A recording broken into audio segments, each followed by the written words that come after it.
Hello दोस्तों, नमस्ते, राम राम, सत श्री अकाल। आपका स्वागत है अपने YouTube channel Aryan Sanskrit classes में। तो दोस्तों, अभी हम पढ़ा रहे थे कौन चीज़? अलंकार। तो अलंकार अब समाप्त हो चुके हैं। तो अलंकार जब समाप्त हो चुके हैं तो हम उसकी प्रश्नोत्तरी लेके आए हैं। तो प्रश्नोत्तरी का पहला प्रश्न है कि वर्णों की आवृत्ति होती है, ऐसा कौन सा अलंकार है जिसमें वर्णों की आवृत्ति होती है? तो अनुप्रास, यमक, रूपक अथवा श्लेष। तो कौन सा होता है? अनुप्रास अलंकार। अनुप्रास अलंकार में वर्णों की आवृत्ति होती है। तरणी तनूजा तट तमाल में अलंकार है। तरणी तनूजा तट तमाल, तो इसमें कौन सा अलंकार है? यमक, श्लेष, अनुप्रास अथवा रूपक। तो कौन सा है? यहाँ भी आपका अनुप्रास अलंकार है, क्योंकि यहाँ पर ता की आवृत्ति बार बार हो रही है। पीपर पात सरिस मन डोला पंक्ति में अलंकार है। तो पीपर पात भैया पहचान बताए थे, शीशम से सरिस जहाँ पे आ जाए वहाँ कौन सा अलंकार होता है? रूपक, उत्प्रेक्षा, यमक अथवा उपमा। तो कौन सा होता है? रूपक अलंकार होता है। कौन सा होता है? रूपक अलंकार होता है। तो उधव जोग जोग हम नाही पंक्ति में अलंकार है। तो जहाँ पर एक शब्द एक से अधिक बार आता है और उसके अर्थ अनेक होते, अर्थ अलग होते हैं, वहाँ पर कौन सा अलंकार होता है?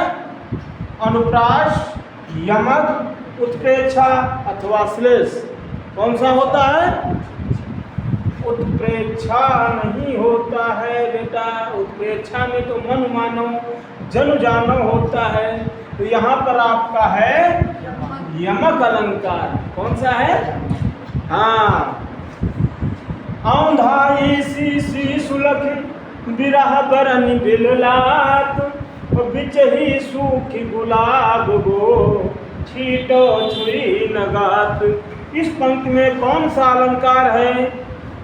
उपमा, अतिशयोक्ति, संदेह अथवा रूपक। तो कौन सा है?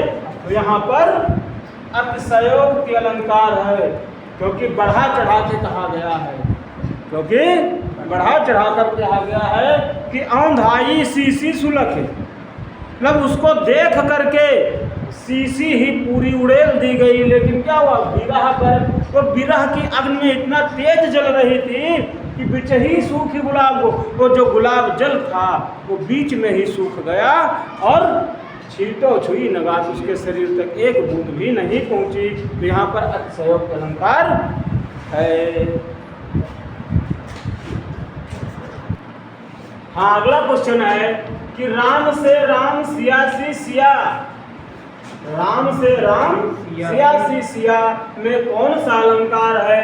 तो कौन सा है? प्रतीक, अनन्वय, दृष्टांत, संदेह। तो यहाँ पर प्रतीक का अर्थ होता है उल्टा, तो यहाँ उल्टा है नहीं। अनन्वय, दृष्टांत जहाँ पे उदाहरण देकर समझाया जाए। संदेह, जहाँ पर संदेह वो भी नहीं है, तो इसका मतलब ऑप्शन नंबर बी सही है। यहाँ पर अनन्वय अलंकार है। वह कौन सा अलंकार है जिसमें उपमेय में उपमान का भ्रम हो जाता है? तो भ्रांतिमान, उत्प्रेक्षा, संदेह, उपमा। तो इसका ऑप्शन है भ्रांतिमान। जहाँ एक शब्द एक से अधिक बार आता है, उसके अर्थ अलग होते हैं, वहाँ अलंकार होता है। श्लेष, रूपक, उत्प्रेक्षा, यमक। जहाँ पर एक शब्द एक से अधिक बार आता है वहाँ पर यमक अलंकार होता है। जैसे कनक कनकते सो गुनी मादकताय धिकाय या खाए बौराय जग वा खा पाए बौराय। होता नहीं होता है? श्लेष का अर्थ होता है खुला, चिपका, बिखरा या इनमें से कोई नहीं। तो श्लेष का अर्थ होता है चिपका। नवजीवन दो घनश्याम, इस छंद में कौन सा अलंकार है? उपमा, अनुप्रास, श्लेष अथवा रूपक कौन सा होगा? यहाँ पर श्लेष, क्योंकि घनश्याम के कई अर्थ होते हैं, है ना।